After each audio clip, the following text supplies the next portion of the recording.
ಸಿದ್ಧಾರೂಢ ಭಗವಂತನ 1ನೇ ಅಧ್ಯಾಯವನ್ನ ಪ್ರಾರಂಭ ಮಾಡ್ತಾ ಇದ್ದೀವಿ. ಓಂ ಶ್ರೀ ಗಣೇಶಾಯ ನಮಃ. ಶ್ರೀ ಗುರುಭ್ಯೋ ನಮಃ. ಓಂ ಗುರುರ್ಬ್ರಹ್ಮ ಗುರುರ್ವಿಷ್ಣು ಗುರುರ್ದೇವೋ ಮಹೇಶ್ವರಃ ಗುರು ಸಾಕ್ಷಾತ್ ಪರಬ್ರಹ್ಮ ತಸ್ಮೈ ಶ್ರೀ ಗುರುವೇ ನಮಃ. ಹೇ ಸಿದ್ಧಾರೂಢ ಸದ್ಗುರುವೇ, ನಿನಗೆ ಜಯ ಜಯಕಾರವಿರಲಿ. ಮೊದಲನೇ ನುಡಿನೇ ಶಿವದಾಸರು ಬರೀತಾರೆ, ಹೇ ಸಿದ್ಧಾರೂಢಜ್ಜ ನಿನಗ ಜಯ ಆಗಲಿ. ಯಾಕೆ ಜಯ ಅನ್ಬೇಕಂತ ನೀನು ಹೇಳಿದ್ವಿಲ್ಲ, ನಮಗ ಜಯ ಆಗಲಿ ಅಂತ ಅವಾಗ ಜಯ ಅನ್ಬೇಕು. ಸಿದ್ಧಾರೂಢ ಮಹಾರಾಜ್ ಕಿ ಜಯ ಅಂತೀವಿ. ಯಾಕ ನಮ್ಮ ಜೀವನದೊಳಗ ನಾವು ಹಿಡಿದ ಕೆಲಸ ಯಶಸ್ವಿ ಆಗಲಿ, ನಮಗ ಸೋಲಾಗಬಾರದಂತ ಅವನಿಗೆ ಜಯ ಅನ್ನೋದು. ಗಣೇಶ ಶಾರದಾ ರೂಪಗಳಿಂದ ನೀನೇ ನಟಿಸುತ್ತಿರುವೆ. ಗಣಪತಿ ಆದವನು ನೀನೆ, ಶಾರದಾ ಆದವಳು ನೀನೆ. ಯಾಕ ಯಾವುದೇ ಗ್ರಂಥ ಪ್ರಾರಂಭ ಮಾಡಬೇಕಾದ್ರೆ, ಯಾವುದೇ ಪ್ರವಚನ ಪ್ರಾರಂಭ ಮಾಡಬೇಕಾದ್ರೆ, ಏನೇ ಮೊದಲನೇ ಕೆಲಸ ಚಲೋ ಮಾಡಬೇಕಾದ್ರೆ ಮೊದಲ ನಮಸ್ಕಾರ ಯಾರಿಗೆ? ಗಣಪತಿ. ಹೌದಿಲ್ಲ? ಗಜಾನನಂ ಭೂತಗಣಾದಿ ಸೇವಿತಂ ಹೇಳ್ತೀವಲ್ಲ. ಓಂ ಗಂ ಗಣಪತಿ ನಮ್ಮ ಅಂದು ಚಾಲು ಮಾಡಿದ್ವಿ ಅಂದ್ರ ಆ ಕೆಲಸ ಅರ್ಧಕ್ಕೆ ನಿಲ್ಲೋದಿಲ್ಲ, ವಿಘ್ನ ಬರೋದಿಲ್ಲ. ಅವನ ಸ್ಮರಣೆ ಮಾಡ್ಲಾರದೆ ಏನಾದ್ರೂ ಪೂಜೆ ಮಾಡಿದ್ರ, ತಪಸ್ಸು ಮಾಡಿದ್ರ, ಏನೇ ಮಾಡ್ರಿ ಅವನ್ ಬಿಟ್ಟು ನೀವು ಮಾಡಿದ್ರಿ ಅಂದ್ರ ಆ ಕಾರ್ಯಕ್ಕೆ ಅಡ್ಗಾಲ ಹಾಕತ್ತ. ನಾವು ಅಡ್ಗಾಲ ಅಂದ್ರೆ ಏನು? ವಿಘ್ನ ಅಂತಾರೆ. ವಿಘ್ನ ಕರ್ತ, ವಿಘ್ನ ಹರ್ತ. ವಿಘ್ನ ಮಾಡವ ಅವ, ವಿಘ್ನ ಕಳೆಯವ ಅವ. ಅವನ ಸ್ಮರಣೆ ಮಾಡ್ಲಾರದೆ ತಪಸ್ಸು ಮಾಡಿದ ಸಲುವಾಗಿ ರಾವಣಗ ಆತ್ಮಲಿಂಗ ಒಯ್ಯೋ ಮುಂದ ಅಡಗಾಲ ಹಾಕಿದ ಗೊತ್ತೈತಿ. ಲಂಕಾಕ್ ಒಯ್ಯಕ್ ಆಗಲಿಲ್ಲ. ಗೋಕರ್ಣದೊಳಗ ದನ ಕಾಯೋನ ವೇಷದೊಳಗ ಬಂದ ಅವನ ಲಿಂಗ ತೆಗೆದು ಭೂಮಿಗಿಟ್ಟು ಕತಿ ಎಲ್ಲರಿಗೂ ಗೊತ್ತೈತಿ. ಅದಕ್ಕ ಮೊದಲು ಏನೇ ಚಲೋ ಮಾಡಬೇಕಾದ್ರೆ ಗಣಪತಿ ಸ್ಮರಣೆ ಮಾಡ್ತಾರ. ಇದು ನಮ್ಮ ಸನಾತನ ಸಂಪ್ರದಾಯ. ಇಲ್ಲಿ ಹೇಳ್ತಾರ, ಯಪ್ಪ ಗಣಪತಿ ಆದವನು ನೀನೆ, ಶಾರದಾ ಆದಕ್ಕಿನ್ನು ನೀನ. ಗಣೇಶ ಶಾರದಾ ಗುರುಭ್ಯೋ ನಮಃ ಅಂತ ಹೇಳ್ತಾರೆ. ಮೊದಲು ಏನೇ ಪ್ರಾರಂಭ, ಗಣಪತಿ ಶಾರದೆ ಸದ್ಗುರುಗಳನ್ನ ನೆನೆಸಿ ಕೆಲಸ ಮಾಡಿದ್ವಿ ಅಂದ್ರೆ ಕಾರ್ಯ ಸಿದ್ಧ. ಸಿದ್ಧಾರೂಢಜ್ಜಗಂತಾರ ಗಣಪನು ನೀನ. ಬರೇ ಏನೋ ಹಂಗ ಪುಸ್ತಕ ಬರೀಬೇಕಂತ ಬರದಿಲ್ರಿ, ಕರೇನ ಸಿದ್ಧಾರೂಢಪ್ಪ ಗಣಪತಿಯಾಗಿ ದರ್ಶನ ಕೊಟ್ಟಾರ. ಬಹಳ ಜನಕ್ಕೆ ಈ ಕತಿ ಗೊತ್ತಿಲ್ಲ. ಹತ್ತಿ ಮತ್ತೂರು ದಾಸೋಹ ಅಂತ ಐತಿ. ಇವತ್ತು ಹುಬ್ಬಳ್ಳಿ ಒಳಗೆ ಉಳಿದಿರೋದು ಅದು ಒಂದ ದಾಸೋಹ. ಬಹಳಷ್ಟಿದ್ದವು. ಸಿದ್ಧಾರೂಢಜ್ಜಿದ ಕಾಲಕ್ಕೆ 300ಕ್ಕಿಂತ ಹೆಚ್ಚು ದಾಸೋಹ ನಡೀತಿದ್ದವು ಶಿವರಾತ್ರಿಯಾಗ. ಆ ಎಲ್ಲಾದ್ರ ನಡಕ್ಕೆ ಉಳಿದದ್ದು ಒಂದೇ ಒಂದು ಹತ್ತಿ ಮತ್ತೂರು ದಾಸೋಹ ಈಗ ಐತಿ ಸದ್ಯ. ಅದನ್ನ ಕಲ್ಯಾಣ ಮಂಟಪ ಮಾಡ್ಯಾರ, ಮಠದ ಹಿಂಭಾಗಕ್ಕೆ ಐತಿ. ಆ ಹತ್ತಿ ಮತ್ತೂರು ದಾಸೋಹ ಕಟ್ಟಿಸಿದವ ಹುಸೇನ್ ಸಾಬ್ ಅಂತ ಒಬ್ಬ ಮುಸಲ್ಮಾನ್. ಅವನಿಗೆ ಹಿರೇಬ್ಯಾನಿ ಹತ್ತಿ ಮೈ ತುಂಬ ರೋಗ, ಕೀವು ಗಾಯ, ಎಲ್ಲಿ ತೋರಿಸಿದ್ರೆ ಆರಾಮಾಗಲಿಲ್ಲ. ಯಾರೋ ಹೆಸರಿಟ್ರು ಇದು ಕುಷ್ಠರೋಗ. ಕುಷ್ಠರೋಗ ಅಂತ ಗೊತ್ತಾದ ಕೂಡಲೇ ಮನೆ ಮಂದಿ ಅಗದಿ ನಮ್ಮವ್ರ ಬೇಕಾದವ್ರ ಮುಟ್ಟುವಲ್ರ. ಯಾಕ ಮುಟ್ಟಿಗಿಟ್ಟಿರ್ ನಮಗ್ ಹತ್ತಿಗಿತ್ತಿತ್ತಂತ. ಅದು ಅಂಟ್ರೋಗ, ಕುಷ್ಠರೋಗ. ಅವ್ರ ಒಡನಾಡಿದವರಿಗೂ ಬರ್ತತಿ ಅನ್ನೋ ಅಂಜಿಕೆಗೆ ಯಾರ ಸಲುವಾಗಿ ಹಗಲು ರಾತ್ರಿ ದುಡ್ದಿದ್ದ, ಸುಖದ ಸುಪ್ಪತ್ತಿಗೆ ಒಳಗೆ ಇಟ್ಟಿದ್ದ, ಕಷ್ಟಪಟ್ಟು ಎಂತ ಸಂಪತ್ತು ಗಳಿಸಿದ್ದಂದ್ರ 3 ಮಜಲಿನ ಮನೆ ಕಟ್ಟಿಸಿದ. ಆಗಿನ ಕಾಲಕ್ಕೆ ದೊಡ್ಡ 2 ಲಾರಿ ಇದ್ದವನು. ಟ್ರಾನ್ಸ್ಪೋರ್ಟ್ ವ್ಯವಹಾರ ಮಾಡ್ತಿದ್ದ, ದೊಡ್ಡ ಶ್ರೀಮಂತಿದ್ದ. ಆದ್ರೆ ಅವನ ಕಟ್ಟಿಸಿದ ಮನೆಯಾಗ ಅವನನ್ನೇ ನಾಯಿಗತಿ ಹೊರಗಿಟ್ರು. ಯಾಕ? ಹೊರಗಿನ ಕೋಲ್ ಇರ್ತಾವ ನೋಡ್ರಿ, ಪಾಪ ಕಡಿಸಿದವ್ರು ಅವ್ರ ನಮ್ಮ ಮನೆಗೂ ಮಾಡೋದಿಲ್ಲ. ಅವು ವಯಸ್ಸಾದ ಬಳಿಕ ಅವ್ನು ಹೊರಗಿಡ್ತಾರೆ. ನೋಡ್ರಿ, ನಿಮಗೆ ಅದಕ್ಕೆ ಬೆಡ್ರೂಮ್, ನೀವು ಹೊರಗೆ ಬರ್ರಿ, ಹೊರಗೇನು ಕೋಲೆ ಹಾಕ್ತಾರ ಅವ್ರನ್ನ. ಹಂಗ ಹುಸೇನ ಸಾಬು ಎಂತ ನೋವು ಆತಂದ್ರ ನಾ ಕಟ್ಸಿದ ಮನ್ಯಾಗ ನನ್ನ ಹೊರಗಿಟ್ರಲ್ಲ ಅಂತ ಮನುಷ್ಯಗೆ ನೋವು ಮಾಡಿ ಎಲ್ಲ ದವಾಖಾನಿ ಏನು. ಅವಾಗ ಕುಷ್ಠರೋಗಕ್ಕೆ ಔಷಧಿ ಇದ್ದಿದ್ದಿಲ್ಲ. ನನ್ನವ್ರ ನನ್ನ ಹೊರ ಹಾಕಿದ್ರಲ್ಲ. ಹೆಂಡ್ರು ಮಕ್ಕಳು ಇರುವರ್ ತಮ್ಮ ಎಲ್ಲಿ ತನಕ, ಇದ್ರೆ ತಿನ್ನೋ ತನಕ, ಸತ್ತಾಗ ಬರುವರು ತಮ್ಮ ಕುಣಿ ತನಕ, ಮಣ್ಣು ಮುಚ್ಚೋ ತನಕ. ಯಾಕೆ ಪಡ್ದಾಡ್ತಿ ತಮ್ಮ ಮಾಯ ಮೆಚ್ಚಿ, ಸಂಸಾರ ಮೆಚ್ಚಿ, ನೀ ಹೋಗೋದರಿ ತಮ್ಮ ಕಣ್ಣ ಮುಚ್ಚಿ, ಮಣ್ಣ ಮುಚ್ಚಿ. ಹೆಣ್ರು ಮಕ್ಕಳು ಇರುವರು ತಮ್ಮ ಎಲ್ಲಿ ತನಕ, ಇದ್ದರು ತಿನ್ನೋ ತನಕ.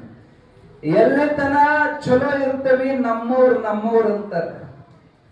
ಏನು ತಂದು ಹಾಕೋತನ, ಎಲ್ಲ ಚಲೋ ನೋಡ್ಕೊಳತನ, ನನ್ನ ರಾಜ, ನನ್ನ ಬಂಗಾರ, ನನ್ನ ಶೃಂಗಾರ ಮಾಡುತ್ತಾರ. ಆದ್ರ ನಾವು ಉಪಯೋಗಕ್ಕಿಲ್ಲ ಅನ್ನೋದು ಗೊತ್ತಾದ್ರ ಅರ್ಥ ಆಗ್ತದಲ್ಲ. ಒಂದ ಪಾರ್ಶ್ವ ಹೊಡೆದ್ರು ಸಾಕು. ಅದು ಮಕ್ಕೊಂಡಲ್ಲೇ ಎಲ್ಲ ಮಾಡಕತ್ತಂದ್ರೆ 1 ತಿಂಗಳು ಮಾಡ್ತಾರೆ, 2 ತಿಂಗಳು ಮಾಡ್ತಾರೆ. ಇದೇನು ಗಂಟು ಬಿತ್ತಂತಾರ, ಯಾವಾಗಾರ ಸತ್ತಿಗಿತ್ತಿತ್ತಂತಾರ ಅನ್ನೋದಿಲ್ಲ. ಕರೋನಾದಾಗ ಎಲ್ಲರಿಗೂ ಅನುಭವಕ್ಕೆ ಬಂದದ್ದು. ಗಂಡಗೆ ಬಂದ್ರೆ ಹೆಂಡತಿ ಮುಟ್ಟಕ್ಕೆ ತಯಾರಿಲ್ಲ, ಹೆಂಡತಿಗೆ ಬಂದ್ರೆ ಗಂಡ ಮುಟ್ಟಕ್ಕೆ ತಯಾರಿಲ್ಲ. ಯಾಕೆ ಮುಟ್ಟಿದ್ರೆ ಅವ್ರಿಗೆ ರೋಗ ಬರ್ತದೆ. ಹೆಣ ಸತ್ರು ಹೋಗ್ಯಾಕ ಸಹಿತ ಹೋಗುವಲ್ಲ. ಸೋಮ್ನ ನಮ್ಮವ್ರು ಹಿಂಗೆ ಬಡದಾಡ್ತೇವಿ. ಹುಸೇನ ಸಾಬಗ್ ಎಷ್ಟು ತ್ರಾಸ ಆತಪ್ಪ ಅಂದ್ರೆ, ಇಂಥವ್ರ ನಡುವೆ ನಾ ಇರಬಾರದಂದ. ಅವಮಾನ ಮಾಡಿಕೊಂಡು ಬದುಕೋದಕ್ಕಿಂತ ಸಾಯೋದ ಮೇಲ ಅಂತೇಳಿ ದವಾಖಾನಿಗೆ ತೋರಿಸ್ಕೊಂಡು ನೆವದ ಮ್ಯಾಲ ಹುಬ್ಬಳ್ಳಿಗೆ ಬಂದ. ಊರು ಹೊರಗೆ ಎಲ್ಲಾರ ಒಂದು ಹೊಳ್ಳೆ ಕೆರೆಯಾಗ ಎಲ್ಲಾರ ಬಿದ್ದು ಸಾಯ್ಬೇಕಂತ ಹುಬ್ಬಳ್ಳಿ ಹೊರಭಾಗದೊಳಗ ಹೆಗ್ಗೇರಿ ಅಂತ, ಸಿದ್ಧಾರೂಢ ಮಠದ ಸಮೀಪ ಹೆಗ್ಗೇರಿ ಒಳಗ ದೊಡ್ಡ ಕೆರೆ. ಅದು ಧುಮುಕಿ ಸತ್ತು ಬಿಡ್ಬೇಕು ನೀರಾಗ ಮುಳುಗಿಂತ ಆತ್ಮಹತ್ಯೆ ಮಾಡ್ಕೊಳಕ ಬಂದ. ಕೊನೆಯ ಸಮಯಕ್ಕೆ ಮುಸಲ್ಮಾನರು ಭಗವಂತನ ಮೇಲೆ ಬಹಳ ನಿಷ್ಠಾವಂತರು. 5 ವೇಳೆ ನಮಾಜ್ ಮಾಡ್ತಾರ, ಒಟ್ಟ ತಪ್ಪಲಾರ. ಕೊನೆಯ ಬಾರಿ ಭಗವಂತನಿಗ ಅಲ್ಲಾಹ ನಮಸ್ಕಾರ ನಮಾಜ್ ಮಾಡುವಂತ ಸಮಯದೊಳಗ ಬಗ್ಗಿದ. ಅಲ್ಲಿ ನೀರಾಗ ದೇವರ, ದೇವರ ಗಣಪ. ಅದು ಚೌತಿ, ಅವಾಗ ಸದ್ಯ ಚೌತಿ 5ನೇ ದಿನಕ್ಕೆ ಗಣಪನ ಬಿಟ್ಟು ಹೋಗ್ಯಾರ. ಯಾರೋ ಏನೋ ನೀರಾಗ ಗಣಪನ ಬಿಟ್ಟಾರ. ಅದು ಗಣಪ ಕಂಡು ಅವನಿಗೆ ಅನಿಸ್ತು, ಸಾಯೋ ಹೊತ್ನಾಗ ದೇವ್ರು ಅಲ್ಲ, ಏನ ಗಣಪ ಏನು ಒಟ್ಟು ಕಣ್ಣಿಗೆ ಕಣ್ಣಲ್ಲ. ಹೇ ಗಣಪ, ಇನ್ನೊಮ್ಮೆ ಇಂಥದ್ರ ಹುಟ್ಟಿಸಬೇಡಪ್ಪ, ನನಗ ಇಂಥ ಜನ್ಮ ನನಗೆ ಕೊಡಬೇಡಪ್ಪ ಅಂತ ಕಣ್ಣೀರ್ ಹಾಕಿ ಗಣಪಕ್ಕೆ ಕೈ ಮುಗ್ದ. ಅವನು ಯಾವ ಜನ್ಮದ ಪುಣ್ಯನೋ ಏನೋ, ಸಾಕ್ಷಾತ್ ಗಣಪ ಮಾತಾಡ್ತಾನ, ಮಣ್ಣಿನ ಮೂರ್ತಿ ಮಾತಾಡ್ತತೆ. ಹೇ ತಮ್ಮ, ನಾನೇ ಅಲ್ಲಿ ಒಳಗ ಮಠದೊಳಗ ಇರಾಮ, ನಾನೇ ಸಿದ್ಧಾರೂಢ ರೂಪದಿಂದ ಅದೇನಿ, ಅಲ್ಲಿ ಹೋಗು, ನಿನ್ನ ಸಮಸ್ಯೆ ಪರಿಹಾರ ಆಗ್ತದೆ ಹೋಗಂತ ಸಾಕ್ಷಾತ್ ಗಣಪ ಮಣ್ಣಿನ ಮೂರ್ತಿ ಮಾತಾಡಿದ. ಅವಾಗ ಎಂತಹ ಆನಂದ, ಆಶ್ಚರ್ಯ ಅಂತಂದ್ರೆ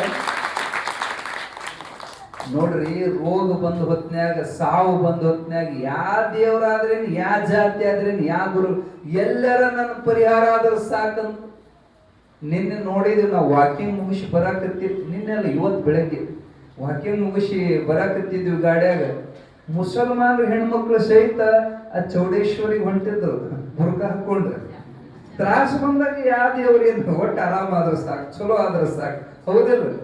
ಅವ ಒಂದು ಕ್ಷಣ ತನ್ನ ಜಾತಿ ಮರೆತ ಹುಸೇನ ಸಾಬ ಸಿದ್ಧಾರೂಢಪ್ಪನ ಕಡೆಗೆ ಒಳಗ ಬರ್ತಾನ ಮಠಕ್ಕ.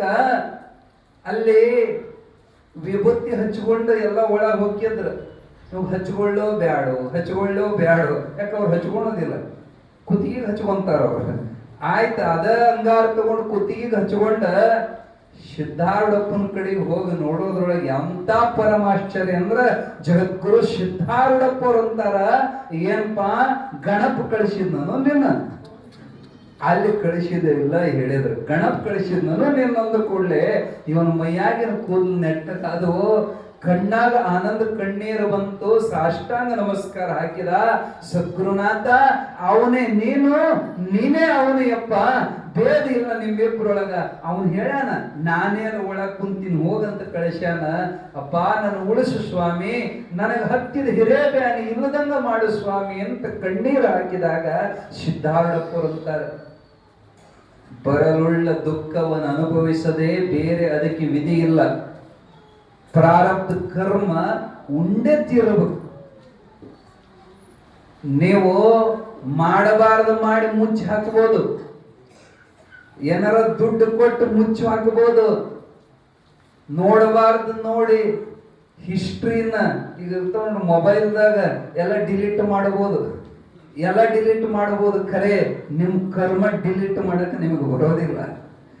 ಕರ್ಮ ಡಿಲೀಟ್ ಮಾಡಕ್ ಬರ್ತಿರ್ತೀನಿ. ಅದು ವಿಧಿ ಲಿಖಿತ.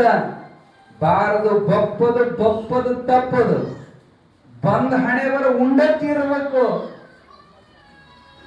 ಅವಂದ ಮತ್ ಇದನ್ನ ಹೇಳಕ್ಕ ನಾಯಕ ಇಲ್ಲಿ ಬರ್ಬೇಕಿತ್ತಂದವ. ಮತ್ತ ಅಲ್ಲಿ ಹೇಳ ಕಳಿಸ್ಯಾನ, ತಮ್ಮ ನಾ ಈಗಿನ ಸುದ್ದಿ ಹೇಳಲಿಲ್ಲೋ, ಇಷ್ಟ ದಿನ ನೀ ಅನುಭವಿಸಿದೆ, ಅದು ಪ್ರಾರಬ್ಧ. ನಿನ್ನ ಪುಣ್ಯ ಉದಯ ಆಯ್ತು, ನಮ್ಮ ಕಡೆಗೆ ಬಂದ್ರು. ಯಾಕ ಒಳ್ಳೆ ದಾರಿ ಹಿಡಿಬೇಕಾದ್ರ ಅವನ ಕರ್ಮ ಬಗೆಹರಿದಿರಬೇಕು, ಪುಣ್ಯ ಉದಯ ಆಗಬೇಕು. ಅವಾಗ ಸದ್ಗುರುಗಳು ಭೇಟಿ ಆಗ್ತದೆ. ಸುಮ್ಮನೆ ಗುರುಗಳು ಸಿಗೋದಿಲ್ಲ, ಸುಮ್ಮನೆ ಸಿದ್ಧಾರು ಸಿಗೋದಿಲ್ಲ. ಹರಿದಿತ್ತ ಕರ್ಮ ಸಿದ್ಧಾರೂಢಪ್ಪ ಆಜ್ಞೆ ಮಾಡಿದ್ರು, ನೋಡಪ್ಪ ನಾ ಹೇಳಿದ ಕೆಲಸ ಮಾಡಿದೆ ಅಂದ್ರೆ ನಿನ್ನ ಕುಷ್ಠರೋಗ ನಷ್ಟ ಆಗ್ತದೆ. ಏನ್ ಹೇಳ್ರಿಪ್ಪ? ಏನಿಲ್ಲ, ಒಂದು ಮನೆ ಬಿಡಲಾರದಂಗ ನಿಮ್ಮ ಊರಿಗೆ ಹೋಗಿ ನಿಮ್ಮ ಜಾಗದಾಗ ನಿನಗೆ ಯಾರ್ಯಾರ ಮರ್ಯಾದೆ ಕೊಡ್ತಿದ್ರು, ನಮಸ್ಕಾರ ಸಾವುಕಾರ ಅಂತಿದ್ರು, ಯಾರ ಮನೆನೂ ಬಿಡದಂಗ ಬಡವ ಬಲ್ಲದ ಜಾತಿ ನೋಡ್ದಂಗ ಪ್ರತಿ ಮನೆಗೆ ಹೋಗಿ ಭಿಕ್ಷಾ ಬೇಡಬೇಕ ನೀನು. ಕರ್ಮ ಹರಿಬೇಕಂದ್ರ ಭಿಕ್ಷಾ ಬೇಡಬೇಕ ನೀನು. ಸಾಧ್ಯನು? ಕೋಟ್ಯಾಧೀಶ ಮನುಷ್ಯ, ಊರು ಕೈ ಮುಗಿಯೋ ಸಾವುಕಾರ ಮನೆಗೆ ಹೋಗಿ ತಿರ್ಕೋಬೇಕಂದ್ರ ಅದು ಸರಳ ಅಲ್ಲ. ಅಭಿಮಾನವನ್ನು ಬಿಟ್ಟು, ಅಹಂಕಾರ ಬಿಟ್ಟು, ನಿರಭಿಮಾನದಿಂದ ಬಾಗಲಾಗ ಜೋಳಿಗೆ ಹಿಡ್ಕೊಂಡು ಸಿದ್ಧಾರೂಢ ಕೊಟ್ಟು ಜೋಳಿಗೆಯನ್ನು ಹಿಡಿದ ಸಿದ್ಧಾರೂಢರ ಹೆಸರಲ್ಲಿ ಜೈಕಾರ ಹಾಕಿ ಭಿಕ್ಷಾ ಚಲೋ ಮಾಡಿದ. ಎಲ್ಲಾ ಮನೆಯಾಗಿನ ಭಿಕ್ಷಾ ಸಿದ್ಧಾರೂಢರ ಮುಂದಿಟ್ಟ. ಅಪ್ಪೋರಂದ್ರು, ತಮ್ಮ ಮುಂದೆ ಶಿವರಾತ್ರಿ ಜಾತ್ರೆ ಬರ್ತದೆ, ಜಾತ್ರೆ ಒಳಗ ದಾಸೋಹ ನಡೆಸ್ಬೇಕ ನೀನು. ಕರ್ಕೊಂಡು ತಿರ್ಕೊಂಡು ಬಂದು ಕರ್ಕೊಂಡು ಉಣಬೇಕಂತ ಹೇಳ್ಯಾರ. ಈ ಭಿಕ್ಷದ ದವಸ ಧಾನ್ಯ ಕಾಡು ಕಡಿ ದುಡ್ಡನ್ನ ದಾಸೋಹ ಮಾಡಪ್ಪ, ಹೇಳದಂಗ ಬಂದ ರೋಗ ಕೇಳದಂಗ ಹೋಗ್ತತೆ ಅಂತ ಅಜ್ಜ ಆಜ್ಞೆ ಮಾಡಿದ. ಮುಂದೆ ಶಿವರಾತ್ರಿಗೆ ದಾಸೋಹ ಮಾಡ್ಬೇಕಾದ್ರೆ ದಾಸೋಹ ಮನೆ ಬೇಕಲ್ಲ. ತನ್ನ ಬಂಧು ಬಾಂಧವರನ್ನೆಲ್ಲ ಕರ್ಕೊಂಡು ಬಂದ, ತಾನೇ ಹುದಲು ಕಲಸಿದ. ಅಜ್ಜನ ಸಹವಾಸಕ್ಕೆ ಬಂದಾಗಿಂದ ಸ್ವಲ್ಪ ಹಗರ್ ಆರಾಮ ಅನಸಕ್ಕತ್ತು. ತಾನೇ ನಿಂತು ಕೈಯಾರೆ ರಾಡಿ ಕಲಿಸಿ ದಾಸೋದ ಭವನವನ್ನು ಕಟ್ಟುತ್ತಾನ. ಹತ್ತಿ ಮತ್ತೂರು ದಾಸು ಅಂತ ಊರ ಹೆಸರು ಮುಂದೆ ಮಾಡಿದ, ತನ್ನ ಹೆಸರು ಹಿಂದೆ ಮಾಡಿದ. ಇದು ಭಕ್ತರ ವ್ಯವಸ್ಥೆ. ನಮ್ಮ ಹೆಸರು ಹಾಕಬಾರದು, ಎಲ್ಲರ ಕೊಟ್ಟಲ್ಲಿ ಅದು ಅವ್ರ ಊರ ಹೆಸರು ಅಥವಾ ದೊಡ್ಡವರ ಹೆಸರು ಹಾಕಿ, ಅಥವಾ ಹೆಸರೇ ಹಾಕಬಾರದು. ಕರೆ ಅಂದ್ರೆ ತನ್ನ ಹೆಸರು ಹಾಕಿಲ್ಲ, ಅದು ಪೂರ ಖರ್ಚು ಕೊಟ್ಟವ. ಆದ್ರೆ ತನ್ನ ಹೆಸರು ಎಲ್ಲೂ ಬರೆಸಲಿಲ್ಲ. 7 ದಿವಸ ದೊಡ್ಡ ಪ್ರಮಾಣ ದಾಸೋಹ, ಅದ್ಭುತವಾದ ದಾಸೋಹ ನಡೀತು. ಕೊನೆ ದಿನ ಸಿದ್ಧಾರೂಢಪ್ಪರು ಅವ್ರನ್ನ ಕರ್ಕೊಂಡು ಹೋಗಿ, ಕೈ ಹಿಡಿದು ಕರ್ಕೊಂಡು ಹೋಗಿ, ತಮ್ಮ ಸ್ನಾನದ ಸಮಯದೊಳಗ ಅವನ ಕೆಳಗೆ ಕುಂದರಿಸಿ, ಅವನ ಪಾದದ ಮ್ಯಾಲ, ಅವನ ತಲೆ ಮ್ಯಾಲ ಪಾದವನ್ನಿಟ್ಟು ಭಸ್ಮದ ಸ್ನಾನ ಮಾಡಿಸಿದ್ರು. ಒಂದು ಕೊಡಕ್ಕೆ ಭಸ್ಮ ಕಲಸಿ ಅವ್ರ ಪಾದದ ಮ್ಯಾಲ ಹಾಕಿದ ನೀರು ಅವನ ಮೈ ತುಂಬ ಏನು ಸುರಿತು. ಆ ಸ್ನಾನ ಮುಗಿಯೋದ್ರೊಳಗ ಒಂದು ಗಾಯ ಸಹಿತ ಉಳಿಲ್ಲಂಗ ಕುಷ್ಠರೋಗ ಜಲಾಜಲ ಆಗೋದು, ಆರಾಮಾಗೋದು. ಈ ಪವಾಡವನ್ನು ಕಣ್ಣಾರೆ ಕಂಡಂತ ಮಂದಿಗೆ ಅತ್ಯಾಶ್ಚರ್ಯ ಪರಮಾಶ್ಚರ್ಯ. ಇವನು ಭಗವಂತನೇ ಭೂಮಿಗೆ ಬಂದಾನ. ಎಂತೆಂಥ ರೋಗಗಳು ಹೋಗಿದ್ದು ಸಿದ್ಧಾರೂಢಪ್ಪನ ದಯದಿಂದ. ಈ ಕಥೆ ಯಾಕೆ ನಾವು ಇಲ್ಲಿ ಹೇಳಿದೀವಿ ಅನ್ನೋದು ಅರ್ಥ ಆಯ್ತು? ಯಾಕೆ ಹೇಳಿದೀವಿ? ಗಣೇಶ ಶಾರದಾ ರೂಪಗಳಿಂದ ನೀನೇ ನಟಿಸುತ್ತಿರುವೆ. ಗಣಪದವನು ನೀನೇ, ಶಾರದಾದಕ್ಕಿನೂ ನೀನೇ. ಸಿದ್ಧಾರೂಢಪ್ಪನ ಮಂಗಳಾರತಿ ಒಳಗ ಈ ಪ್ರಸಂಗ ಬರ್ತದೆ.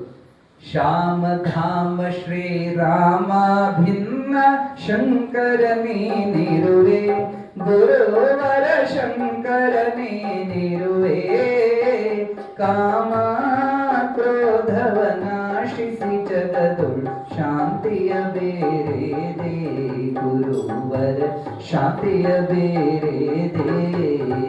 ಗುರುರಾಜ ಸಿದ್ಧಾರೂಢ ಸಮರ್ಥ ಬೆಳಗುವೆ ನಾರತಿಯ ಗುರುವರ ಅಂತಿರಲ್ಲ. ನೀವು ಏನಂತೀರಿ?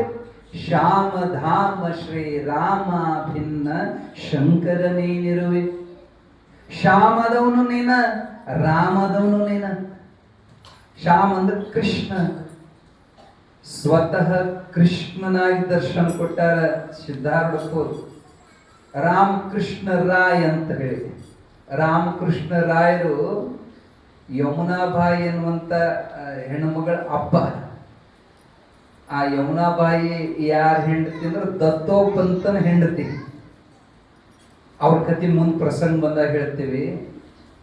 ಅವರಿಗೆ ಸ್ವತಃ ಸಿದ್ಧಾರೂಢಪ್ಪರು ಕೃಷ್ಣನ ರೂಪದೊಳಗೆ ದರ್ಶನ ಕೊಟ್ಟಾರೆ. ಅವ ಕೃಷ್ಣನ ಪರಮ ಭಕ್ತ. ಸದಾವಕಾಲ ಕೃಷ್ಣ ಕೃಷ್ಣ ಕೃಷ್ಣ ನಾಮ ಜಪ ಮಾಡ್ತಿದ್ದಂತವ. ಅವಾಗಲೂ ಅವನಿಗೆ ಹಂಬಲ, ನನ್ನ ಜನ್ಮದೊಳಗೆ ಒಮ್ಮೆ ಕೃಷ್ಣನ ನೋಡಿಬಿಡ್ಬೇಕು, ನಾನು ಸಾಯೋದ್ರೊಳಗೆ ಒಮ್ಮೆ ದರ್ಶನ ಮಾಡಬೇಕು ಅಂತ ಹಂಬಲಿಸ್ತಿದ್ದ. ಅವನ ಭಕ್ತಿ ಒಲದ ಸಾಕ್ಷಾತ್ ಭಗವಾನ್ ಶ್ರೀಕೃಷ್ಣ ಅವನ ಕನಸಿನಾಗ ದರ್ಶನ ಕೊಡ್ತಾನೆ. ಕೃಷ್ಣನ ದರ್ಶನ ಆಯ್ತು ರಾಮಕೃಷ್ಣ ರಾಯರಿಗೆ. ಅಪ್ಪ, ನನಗ ಈಗ ಒಮ್ಮೆ ದರ್ಶನ ಕೊಟ್ಟ ಇನ್ನ ಮಾಯಾಗಿ ಹೋಗ್ಬಿಡಬಾರದು. ನನಗೆ ಹಿಂಗ ನೀನ್ ದರ್ಶನ ಯಾವಾಗ ಕೃಷ್ಣ ಅಂತ ನಾ ಕರಿತೀನಿ ಅವಾಗ ನೀನ್ ಬಂದು ಬಿಡ್ಬೇಕು ನನ್ನ ಮುಂದ ಅಂತ ಬೇಡ್ಕೊಂಡ ಕನಸಿನಾಗ. ಶ್ರೀಕೃಷ್ಣಂದ ತಮ್ಮ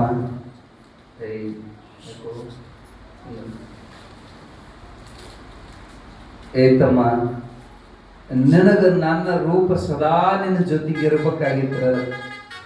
ನೀನ್ ಈಗಿಂದೀಗಲೇ ಹುಬ್ಬಳ್ಳಿಯಲ್ಲಿರುವ ಸಿದ್ಧಾರೂಢರಿಗೆ ಶರಣಾಗು. ನಾನೇ ಅಲ್ಲೇ ಅವತಾರವನ್ನು ಧಾರಣ ಮಾಡಿದ್ರೆ ಸಿದ್ಧಾರೂಢ ರೂಪದಿಂದ ಅಂತ ಅವ್ರಿಗೆ ದುಷ್ಟಾಂತ ಆಯ್ತು. ಸಿದ್ಧಾರೂಢಪ್ಪನ ಕಡೆಗೆ ಬಂದ. ಸಾಕ್ಷಾತ್ ಕೃಷ್ಣನ್ನೇ ನೋಡಿದಷ್ಟು ಆನಂದವಾಯ್ತು. ಒಂದು ವಿಶೇಷ ಪ್ರಸಂಗ ಬರ್ತೈತೆ. ಅವ್ರು ಪ್ರಸಂಗ ಬಂದತ್ತಂತ ಇದನ್ನ ಹೇಳ್ತೀವಿ ನಿಮಗ. ಮತ್ತೆ ಆ ಕತ್ತಿ ಮರಿತೈತಿ. ಅವ ವಾಕಿಂಗ್ ಹೋಗೋ ಮುಂದೆ ಸಿದ್ಧಾರೂಢರಿಂದ ಅನುಗ್ರಹ ತಗೊಂಡ ಸಿದ್ಧಾರೂಢರು ಕೃಷ್ಣ ಮಂತ್ರವನ್ನು ಉಪದೇಶ ಮಾಡಿದ್ರು. ಯಾರ್ಯಾರೇ ಯಾವ ಭಕ್ತರಿದ್ದು ಅದೇ ಮಂತ್ರ ಉಪದೇಶ ಮಾಡುತ್ತಿದ್ರು. ಅವ ವಾಕಿಂಗ್ ಹೋಗೋ ಮುಂದೆ ಕೃಷ್ಣನ ಮಂತ್ರ ಜಪ ಮಾಡ್ತಾ ಮಾಡ್ತಾ ಮಾಡ್ತಾ ಅವನಿಗೆ ಏನ್ ಅನಿಸ್ತೋ ಏನೋ, ಕೃಷ್ಣನ ಮಂತ್ರ ಹೋಗೈತಿ, ರಾಮನ ಮಂತ್ರ ಚಲೋ ಆಗೈತಿ. ಶ್ರೀರಾಮ್ ಜಯ ರಾಮ್ ಜಯ ಜಯ ರಾಮ್, ಶ್ರೀರಾಮ್ ಜಯ ರಾಮ್ ಜಯ ಜಯ ರಾಮ್. ಅವನಿಗೆ ಗೊತ್ತಿಲ್ದಂಗೆ ಅಷ್ಟೊತ್ತಿಗೆ ಒಬ್ಬ ಬೈರಾಗಿ ಎದುರಿಗೆ ಬಂದಂತ. ಬೈರಾಗಿ ಎದುರಿಗೆ ಬಂದೇ, ಗುರುಗಳು ನಿನಗೇನು ಉಪದೇಶ ಕೊಟ್ಟಾರ, ನೀ ಏನನ್ನ ಕತ್ತಿ ಇಟ್ಟಂದ್ ಕೂಡಲೇ ಅವಾಗ ಆಶ್ಚರ್ಯ ಆಯ್ತು. ನನ್ನ ಮನಸ್ಸಿನೊಳಗೆ ನನಗ ಅರಿವಿಲ್ದಂಗ ರಾಮ ಮಂತ್ರ ಹೇಳೋದು ಈ ಮುದುಕು ಹೆಂಗ್ ಗೊತ್ತಾತು ಬೈರಾಗಿಗೆ?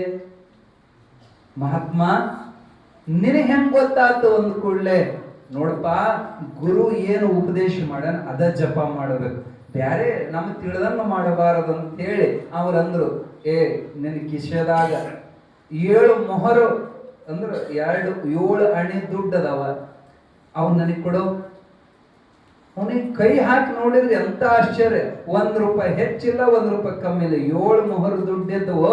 ತಕ್ಷಣ ತೆಗೆದದನ್ನ ಆ ಸನ್ಯಾಸಿಗೆ ಕೊಟ್ಟ, ನಮಸ್ಕಾರ ಮಾಡಿದ. ಆಯ್ತು ಮನೆಗೆ ಹೋಗು, ಮನೆಗೆ ಹೋಗಿ ಮುಟ್ಟೋದ್ರೊಳಗನ ನಿನಗೆ ಸಿಹಿ ಸುದ್ದಿ ಸಿಗ್ತೈತೆ ಹೋಗಂತ ಆಶೀರ್ವಾದ ಮಾಡಿ ಕಳಿಸಿದ್ರು. ಅವರು ಸಾದಾ ಒಬ್ಬ ತಹಶೀಲ್ದಾರ್ ಅಂತ ಏನಿರ್ತಾರೆ ಆ ಹುದ್ದೆ ಒಳಗಿದ್ದವರು. ಅವ್ರ ಮನೆಗೆ ಬರೋದ್ರೊಳಗೆ ಟೆಲಿಗ್ರಾಮ್ ಬಂದಿತ್ತು, ನಿನಗ ಅಸಿಸ್ಟೆಂಟ್ ಕಮಿಷನರ್ ಹುದ್ದೆಗೆ ಮ್ಯಾಲ ಬಡ್ತಿ ಆಗೈತಿ ಅನ್ನುವಂತ ಮೆಸೇಜ್ ಬಂದ ಕೂಡಲೇ ಎಂತ ಆಶ್ಚರ್ಯ ಆತಪ್ಪ ಅಂದ್ರ ಆ ಮುದುಕ್ ಹೇಳಿದ್ದ, ಮನೆಗೆ ಹೋಗಿ ನಿನಗೆ ಸಿಹಿ ಸುದ್ದಿ ಬರ್ತದಂತ. ಕೈ ತುಂಬಾ ಪಗಾರ, ಅವ ಕೊಟ್ಟಿದ್ ಬರೀ 7 ಮೊಹರ್. ಆ ಸಂತೋಷದಿಂದ ಆ ಸುದ್ದಿ ತಗೊಂಡ ತಮ್ಮಣ್ಣ ಶಾಸ್ತ್ರಿಗಳ ಹತ್ರ ಬರ್ತಾನ.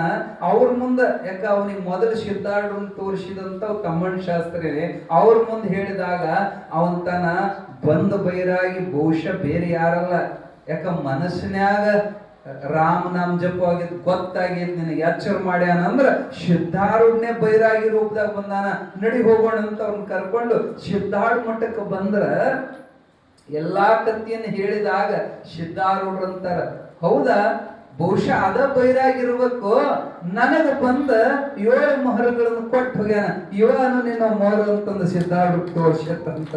ಅವನಿಗೆ ಆಶ್ಚರ್ಯ ಆನಂದ ಆಯ್ತು. ಗೊತ್ತಾಯ್ತು ಆ ರೂಪದಾಗ ಬಂದವನು ಸಿದ್ಧಾರೂಢನೆ. ಅವರಿಗೆ ಕೃಷ್ಣನ ರೂಪದಾಗ ದರ್ಶನ ಕೊಟ್ಟಾರ.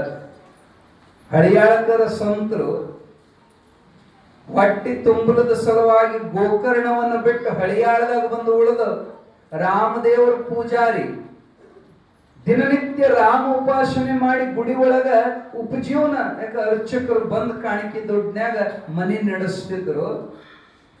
ಅವರು ರಾಮದಾಸಿ ದೀಕ್ಷಾ ತಗೊಂಡಿದ್ರು. ಆ ರಾಮದಾಸಿ ದೀಕ್ಷಾದ ಸಂಪ್ರದಾಯ ಪ್ರಕಾರ ಪ್ರತಿನಿತ್ಯ ದಾಸಬೋಧ ಓದ್ತಿದ್ರು. ಸಮರ್ಥ ರಾಮದಾಸರು ಬರೆದಂತ ದಾಸಬೋಧವನ್ನು ನಿತ್ಯ ಪಾರಾಯಣ ಮಾಡುವಾಗ ಒಳ್ಳೆ ರಾಮ ಭಕ್ತವ, ಅವನಿಗೆ ಒಂದು ಪೇಜ್ದಾಗ ಒಂದು ಶ್ಲೋಕ ಅರ್ಥ ಆಗಲಿಲ್ಲ. ಎಷ್ಟು ಹೊಳ್ಳ ಹೊಳ್ಳ ಓದಿದ್ರು ಅದು ಅರ್ಥ ಆಗಲಿಲ್ಲ.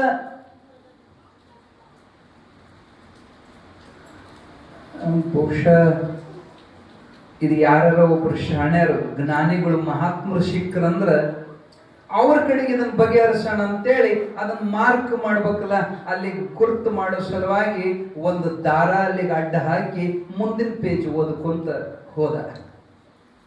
ಎಂತ ಪರಮಾಶ್ಚರ್ಯ ಅಂದ್ರೆ ಮಾರನೇ ದಿನ ಪಾರಾಯಣ ಮಾಡ್ಬೇಕಲ್ಲ, ಆ ಗ್ರಂಥ ಓಪನ್ ಮಾಡಿದಾಗ ಆ ಯಾವ ಪೇಜಿಗೆ ದಾರ ಗುರುತು ಮಾಡಿದ್ದ ಅಲ್ಲಿ ಒಂದು ಚೀಟಿ ಬರೆದಿಟ್ಟಿದ್ದ. ಯಾರು ಬರೆದಿಟ್ಟಿದ್ರು? ಸಾಕ್ಷಾತ್ ಶ್ರೀರಾಮಚಂದ್ರ ಭಗವಂತನ ಸಹಿ ಅದ್ರ ಮ್ಯಾಲ ಶ್ರೀರಾಮಚಂದ್ರ ಅಂತ ಕೆಳಗೆ ಸಹಿ ಮಾಡಿದಾರ. ಏನು ಬರೆದಿದ್ರಂದ್ರ, ನಾನೇ ಶ್ರೀರಾಮಚಂದ್ರ, ನಾನೇ ಹುಬ್ಬಳ್ಳಿ ಒಳಗ ಸಿದ್ಧಾರೂಢ ರೂಪದಿಂದ ಈ ಸದ್ಯ ಪ್ರಕಟವಾಗಿದ್ದೇನೆ, ಅಲ್ಲಿ ಬಾ, ನಿನ್ನ ಈ ಶ್ಲೋಕದ ಸಂಶಯ ನಾ ಬಗೆಹರಿಸ್ತೀನಿ ಅಂತ ಚೀಟಿ ಬರೆದಿಟ್ಟಿದ್ದ. ಯಾರು? ರಾಮ. ಹೆಂಡತಿನ ಕರೆದಿವ, ಮನೆಯಾಗ ಹೆಂಡತಿ ನಾನು ಇಬ್ಬರ ಇರೋರು, ರಾಧಾಬಾಯಿ ಅಂತ ಅವ್ರ ಹೆಸರು. ರಾಧಾಬಾಯಿ, ನೀ ಚೀಟಿ ಬರೆದಿಟ್ಟಿಯನ? ಆಕೆ ನೋಡಿದ್ಲು, ಅಲ್ರಿ ನಿಮಗೆ ಗೊತ್ತೈತಿಲ್ಲ, ನನಗೆ ಕನ್ನಡ ಬಿಟ್ಟು ಬೇರೆ ಭಾಷೆನೇ ಬರೋದಿಲ್ಲ, ಈ ಚೀಟ್ ಐತಿ ಮರಾಠಿ ಒಳಗ, ನಾ ಹೆಂಗ್ ಬರೀತೀನಿ ಇದನ್ನ ಅನ್ಲಕ್ಕೆ ಆಶ್ಚರ್ಯ ಆಯ್ತು. ಇರುವಲ್ದ ಸಿದ್ಧಾರೂಢ ಅಂದ್ರೆ ಯಾರಂತ ಅಲ್ಲೇ ಇಲ್ಲಿ ವಿಚಾರಿಸಿ ತಿಳ್ಕೊಂಡ್ರು. ಸಿದ್ಧಾರೂಢರಂದ್ರೆ ಹುಬ್ಬಳ್ಳಿ ಒಳಗ ಒಬ್ಬ ಸ್ವಾಮೀಜಿ, ಪವಾಡ ಪುರುಷರು, ಆದ್ರೆ ಅವರು ಬ್ರಾಹ್ಮಣರಲ್ಲ. ಇವ ಬ್ರಾಹ್ಮಣ. ಇವ ವಿಚಾರ ಮಾಡಿದ, ನಾನು ಬ್ರಾಹ್ಮಣ, ಹೋಗಿ ಮತ್ತ ಅವ್ರ ಕಡೆಗೆ ಹೋದ್ರ ಕಾಲಿಗೆ ಬೀಳ್ಬೇಕು, ಬೇರೆ ಜಾತಿ ಸ್ವಾಮಿಗೆ ನಾ ಹೆಂಗ್ ಕಾಲಿಗೆ ಬೀಳ್ಲಿ, ಬೇಡ ಅಂತ ತಲೆಯಾಗಿನ ತೆಗ್ದ. ರಾತ್ರಿ ಮುಕ್ಕೊಂಡ, ಮಲಗಿದ ಕೂಡಲೇ ಕನಸನ್ಯಾಗ ಸಾಕ್ಷಾತ್ ಶ್ರೀರಾಮಚಂದ್ರ ಪ್ರತ್ಯಕ್ಷ ದರ್ಶನ ಕೊಡ್ತಾನೆ. ಎಂತ ಮೂರ್ಖದೀಯ ನೀನು, ಜ್ಞಾನಿಗಳ ಜಾತಿ ನೋಡ್ತೀಯ. ಸ್ವತಃ ನಾನೇ ಬರೆದಿಟ್ಟಿದ್ದು ಚೀಟಿ ನಿನ್ನ ಇದ್ರೊಳಗ, ನಾನೇ ಅಲ್ಲಿ ಅವತಾರ ಧಾರಣ ಮಾಡಿ ಬಂದೇನೋ, ನಾಳೆಗೆ ನೀನು ಹೋಗ್ಲಿಕ್ಕೆ ಬೇಕು, ನಾನ್ ನಿನ್ ನಿರೀಕ್ಷೆ ಒಳಗಿರ್ತೇನೆ, ಬಾಲಿ ಹುಬ್ಬಳ್ಳಿಗೆ ಅಂತ ಆದೇಶ ಮಾಡಿ ಅಂತರ್ಧಾನ ಅದ. ಇನ್ನು ರಾಮನ ಮಾತು ಮಿಕ್ಕಕ್ಕೆ ಬರ್ತೈತೇನು? ಮರುದಿವಸ ಗೋವಿಂದ ಸಂತ ಹಳಿಯಾಳಕರ್ ಅವರು ಎಲ್ಲಿಗೆ ಬಂದ್ರಂದ್ರೆ ಹುಬ್ಬಳ್ಳಿಗೆ ಬರೋದ್ರೊಳಗ ಕತ್ಲಾಗಿತ್ತು. ಮಠದ ಕದಾ ಮುಚ್ಚಿತ್ತು, ರಾತ್ರಿಗೆ ಕದಾ ಮುಚ್ಚಿತ್ತು. ಅನಿವಾರ್ಯವಾಗಿ ಮಠದ ಹೊರಗಿರುವಂತ ಹುಣಸಿ ಗಿಡದ ಬುಡಕ್ಕ ತಮ್ಮ ಹಾಸಿಗೆ ಹಾಸಿ ಗಂಡ ಹೆಂಡತಿ ಅಲ್ಲೇ ಹೊರಗೆ ಮಲಗಿದಾಗ ದೊಡ್ಡ ಚಳಿ, ಗದಗದ ನಡುಗುವಂತ ಚಳಿ. ಎಂತ ಮಹಿಮಾ ಪುರುಷ ನಮ್ಮ ಅಜ್ಜ ಸಿದ್ಧಾರೂಢ ಅಂದ್ರ ಆ ರಾತ್ರಿ ಒಳಗೆ ಕದ ತೆಗೆದು ಸ್ವತಃ ಸಿದ್ಧಾರೂಢ ಹೊರಗೆ ಬರ್ತಾರೆ. ಚಳಿಯಾಗ ನನ್ನ ಮಕ್ಕಳು ಮಲಗ್ಯಾವ. ಹೊರಗೆ ಬಂದರು. ಅವ್ರಿಗಂದ್ರು, ಅಪ್ಪ ಹೇಳ್ರಿ ಒಳಗೆ ಬರ್ರಿ, ಒಳಗೆ ಭಾಳ ಚಳಿ. ಅವರು ಅನುಮಾನ ಬಂತು, ಇವ ಯಾವ ಏನು ಗುರುತಿಲ್ಲ, ಪರಿಚಯ ಇಲ್ಲ, ಹೊಸ ಊರು, ಗುರುತಿಲ್ಲ ಪರಿಚಯ ಇಲ್ಲ, ಇಟ್ಟು ಕಾಳಜಿ ಮಾಡತಾನಂದ್ರ ಇವ್ ನಮ್ಮ ಒಳ ಕರ್ಕೊಂಡು ಹೋಗಿ ಮತ್ತೆ ಏನಾರು ಮಾಡಿ ಗಿಡ್ಯಾನ, ಯಾಕೆ ಕೊಳ್ಳಾಗ ಬಂಗಾರ ಸರ ಹೆಂಡತಿ ಕೊಡ್ತಾರೆ. ಅದಕ್ಕೆ ಅವ್ರ ಅಂಜಿ ಇಲ್ಲಿ ಬಿಡ್ರಿ, ನಮ್ಗೇನು ಸಮಸ್ಯೆ ಇಲ್ಲ, ನಾವ್ ಇಲ್ಲೇ ಇರ್ತೀವಿ ಅಂತ ಅವ್ರು. ನಿಮ್ನ ಹೊರಗ ಮಲಗಿಸಿ ನಾವ್ ಹೆಂಗ ಒಳಗಿರೋದು, ನೀವು ಹಸಿರು ಬಂದಿರಿ, ಹೊಟ್ಟಿಗೆ ಊಟ ಇಲ್ಲ, ಮೊದಲು ಉಣಬರ್ರಿ. ಆಶ್ಚರ್ಯ ಆತ್, ನಮಗ್ ಹಸಿದಿದ್ದು ಇವ್ಗೆ ಹೆಂಗ್ ಗೊತ್ತಾತಂತ. ಆದ್ರೂ ಅನುಮಾನದಿಂದ ಅವ್ರು ಕೂಡ ಒಳಗ ಬರ್ತಾರ. ಒಳಗ ಬಂದ ಅಂತಾರ, ನಾವು ಸಿದ್ಧಾರೂಢರು ಭೇಟಿ ಆಗದೆ ಉಣ್ಣೋದಿಲ್ಲ ಅಂತ. ಅವಾಗ ಅಲ್ಲಿ ಇದ್ದ ಶಿಷ್ಯರಂತಾರೆ, ಹುಚ್ಚುಗಳ ಕದ ತೆಗೆದು ನಿಮ್ಮನ್ನ ಒಳಗ್ ಕರ್ಕೊಂಡ್ ಬಂದವ್ ಯಾರಂತ ಮಾಡಿರಿ, ಇವರ ಸಿದ್ಧಾರೂಢರು ಅಂದಾಗ ಅವ್ರಿಗೆ ಕಣ್ಣಾಗ ನೀರು ಬಂತು. ಇಂಥ ರಾತ್ರಿ ನೀನು ನಮ್ಮ ಸಲುವಾಗಿ ಹೊರಗೆ ಬಂದಿಲ್ಲ ಅಜ್ಜ, ತಪ್ಪಾತ್, ನಿಮ್ನ ಅನುಮಾನ ನೋಡಿದ್ವಿ. ನಮಸ್ಕಾರ ಮಾಡಿದ್ರು, ಊಟ ಸ್ವತಃ ಸಿದ್ಧಾರೂಢ ಪ್ರಸಾದ ಮಾಡಿಸಿದ್ರು. ನಾಳೆ ಬೆಳಗ್ಗೆ ಪಾಠಶಾಲೆಗೆ ನೀವು ಬರ್ರಿ, ಯಾವ ಶ್ಲೋಕಕ್ಕೆ ನಿಮಗ ಅನುಮಾನ ಬಂದಿರ್ತೋ ಆ ಅನುಮಾನ ನಾಳೆ ನಿಮ್ದು ಬಗೆಹರಿಸ್ತೀವಿ ಅಂದ ಕೂಡಲೇ ಆಶ್ಚರ್ಯ ಆತ. ಚೀಟಿ ಬರೆದಿಟ್ಟಾವ, ಇವ ಅನ್ನೋದು ಗೊತ್ತಾತು. ಕನಶ ಬಂದ ರಾಮ ಇವನೇ ಅನ್ನೋದು ಅವ್ರಿಗೆ ಗೊತ್ತಾತು. ಮರುದಿನ ಬೆಳಗ್ಗೆ ಪಾಠಶಾಲೆಗೆ ಬಂದ್ರ 1 ತಾಸು ಪರ್ಯಂತ ಸಿದ್ಧಾರೂಢಪ್ಪ ಅವರು ಆ ಶ್ಲೋಕದ ಅರ್ಥ ಅವನಿಗೆ ಮನದಟ್ಟು ಮಾಡಿದಾಗ ಗೋವಿಂದ ಸಂತ ಹಳಿಯಾಳ ಕರ್ಣ ಕಣ್ಣಾಗ ಆನಂದ ಕಣ್ಣೀರು ಬಂತು. ಅಪ್ಪ, ರಾಮನ ನಾನು ಈ ಜನ್ಮದ ನೋಡಕ್ ಹಾಕಿದ್ದಿಲ್ಲ, ನೀನೇ ರಾಮ ನೀನೇ ಶ್ಯಾಮ ಅಂತ ಸಾಷ್ಟಾಂಗ ಹಾಕಿ ಬದಲಾವಣೆ ಆದ. ಇದೇ ಗೋವಿಂದ ಸಂತ ಹಳಿಯಾಳ್ಕರ್ ಅವರಿಗೆ ಒಂದು ಪ್ರಸಂಗದೊಳಗೆ ಸಿದ್ಧಾರೂಢಪ್ಪ ಅವರು,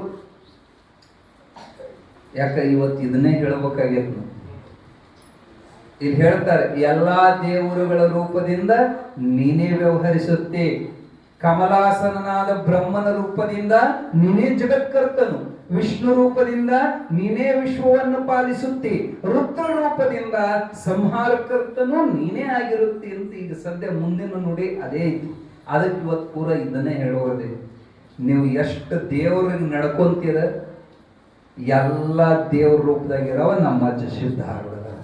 3 ಕೋಟಿ ದೇವ್ರನ್ನ ಪೂಜೆ ಮಾಡೋದು ಅಷ್ಟೇ, ನಮ್ಮ ಅಜ್ಜ ಸಿದ್ಧಾರೂಢ ಪೂಜೆ ಮಾಡೋದು ಅಷ್ಟೇ. ಒಂದು ಸಮುದ್ರವನ್ನು ಪೂಜೆ ಮಾಡಿಬಿಟ್ರ ಎಲ್ಲಾ ನದಿಗಳನ್ನು ಪೂಜೆ ಮಾಡ್ದಂಗೆ ಅಂತ. ಯಾಕೆ ಎಲ್ಲಾ ನದಿ ಹೋಗಿ ಕೂಡುತ್ತೆ ಸಮುದ್ರದಾಗ.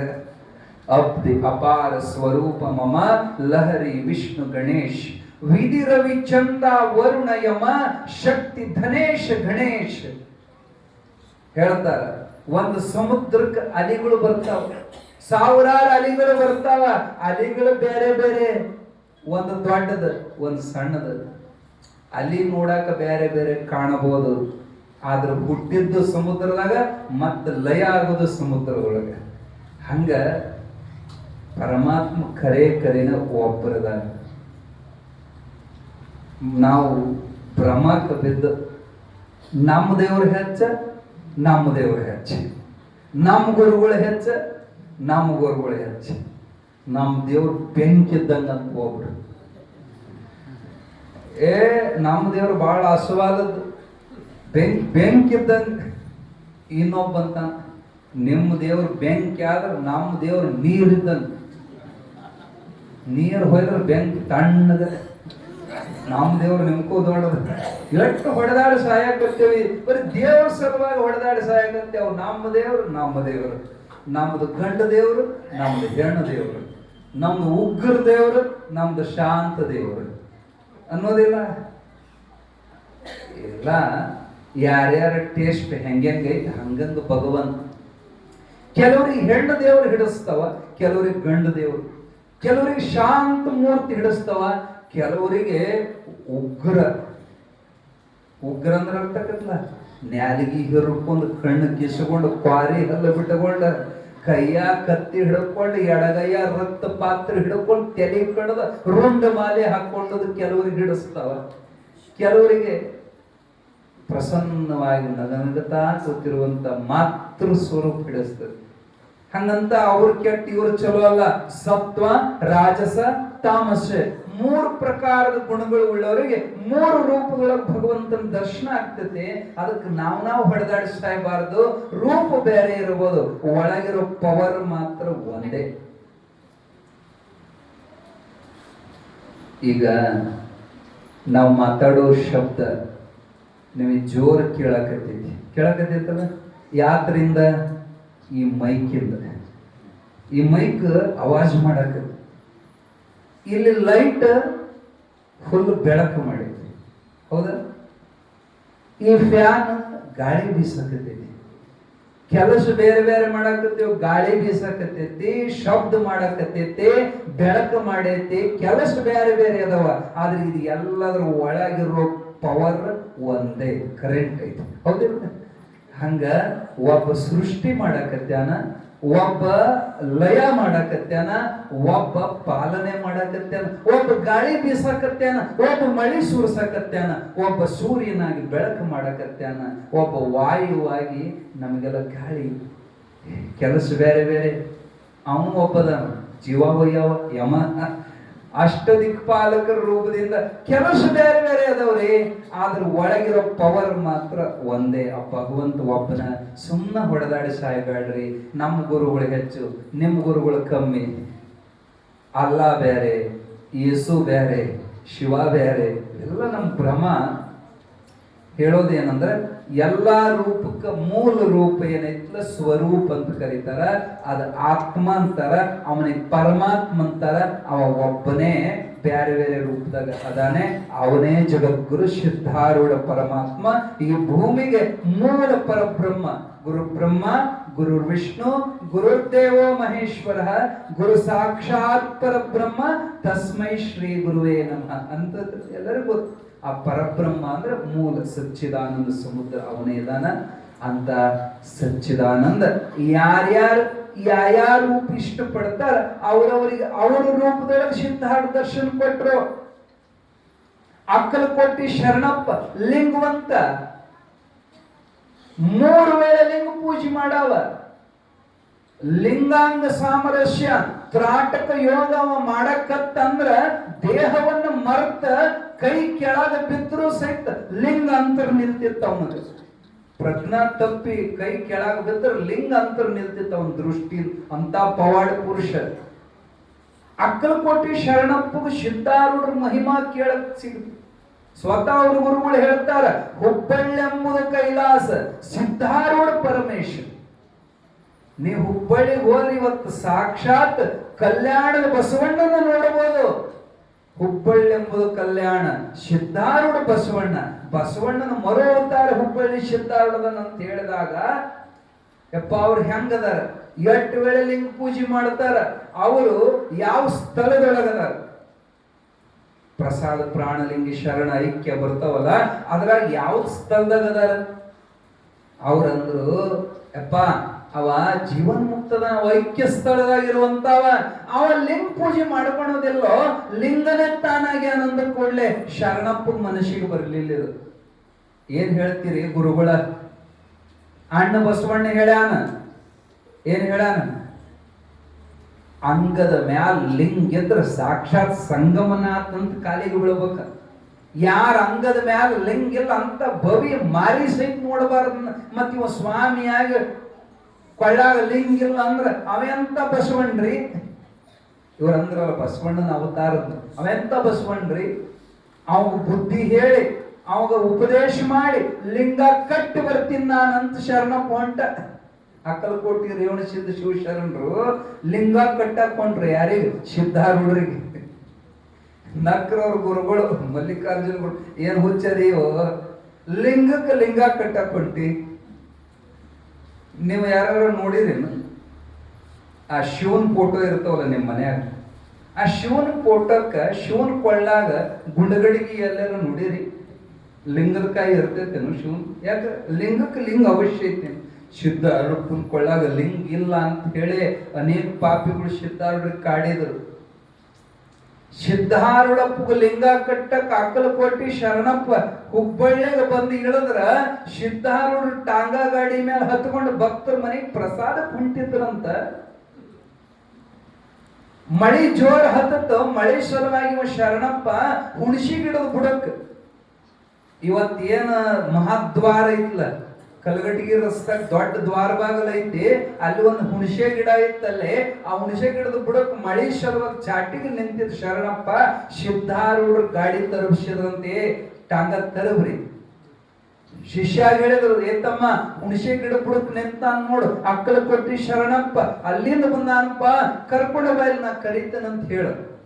ಹೋಗಿ ಶಿಷ್ಯ ಕರೆದ, ಅವ್ ಗಾಬರಿ ಆದ, ನನ್ನ ಹೆಸರು ಅವ್ ಹೆಂಗ್ ಗೊತ್ತೈತಿ, ಸಿದ್ಧಾರೂಢ ಬೆಟ್ಟಿಗೆ ಬಂದಾನ, ಸಿದ್ಧಾರೂಢ್ರೆ ಕರೆಯಾಕತ್ಯಾರ ಬಾ ಅಂದ್ರ ನನ್ನ ಹೆಸರು ಹೌದು, ರೇವಣ ಸಿದ್ದಪ್ಪ ಹೌದಲ್ ನೀವು, ಹೌದು, ಅಕ್ಕಲ್ ಕೊಟ್ಟಿಂದ ಬಂದಿರಿಲ್ ನೀವು, ಹೌದು. ಸಿದ್ಧಾರೂಢ ಹೇಳ್ಯಾರ ಬರೀ ಕರೀತಾರ.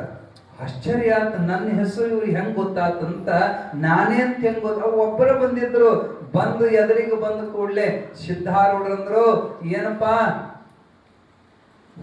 ಅಕ್ಕಲ ಕೋಟಿಂದ ನಮಗ ಲಿಂಗ ಕಟ್ಟಾಕ ತಂದೇನಪ್ಪ, ಬಾಳ ಸಂತೋಷ, ನಮಗ ಲಿಂಗ ಕಟ್ಟಾವ, ಇಲ್ಲಿ ತನ ಹುಟ್ಟಿದ್ದಿಲ್ಲ, ಬಾಳ ಚಲೋ ಆತ, ಕಟ್ಟೆ ಬಿಡ ಲಿಂಗ ನಂದ್ರ ಸಿದ್ಧಾರೂಢ. ಅವಂದ ನಾನೆಲ್ಲೋ ಇವ್ರನ್ನ ವಾದ ಮಾಡಿ ವಾದದಾಗ ಸೋಲಿಸಿ ಲಿಂಗ ಕಟ್ಟಬೇಕಂತ ನಾ ಬಂದೇನಿ, ಸರಳ ಸ್ವಾಮಿ ಬಗ್ಯಾನಂದ್ರ ಕಟ್ಟೆ ಬಿಡ್ಬೇಕಂದವ. ಅವ ಜೋಳಿಗ್ಯಾಗ ಕೈ ಹಾಕಿ ನೋಡ್ತಾನ, ಏನ್ ಲಿಂಗ ತಂದಿದ್, ಲಿಂಗ ಇಲ್ಲೇ ಇಲ್ಲ, ಮಾಯ ಆಗಿಬಿಟ್ಟ ಲಿಂಗ, ಹುಡುಕ್ಯಾಡಕತ್ತ. ಸಿದ್ಧಾರೂಢರು ನಗಕತ್ತರು, ಏನೋ ಶರಣ ತಾರದ ಲಿಂಗವನ್ನ ಹೆಂಗ ಕಟ್ಟಾವೋ ಅಂದಾಗ ಅವ ಸಿದ್ಧಾರೂಢ ಕಡೆಗೆ ನೋಡ್ತಾನ, ಮೈ ಬೆವರು ಬಿಡ್ತು, ಮೈ ನಡಗಕತ್ತು, ಕೂದಲ್ ನೆಟ್ಟಗಾದು, ಕಣ್ಣಾಗ ಧಾರಾಕಾರ ನೀರು ಸುರಿಯಾಕತ್ತು. ಏನಾಗಿತ್ತಪ್ಪ ಅಂದ್ರ ಸಿದ್ಧಾರೂಢಪ್ಪನ ಎರಡು ಕಣ್ಣು ಲಿಂಗವಾಗಿ ಹೊಳಿತಿತ್ತು. ಸಿದ್ಧಾರೂಢ ಹಣಿ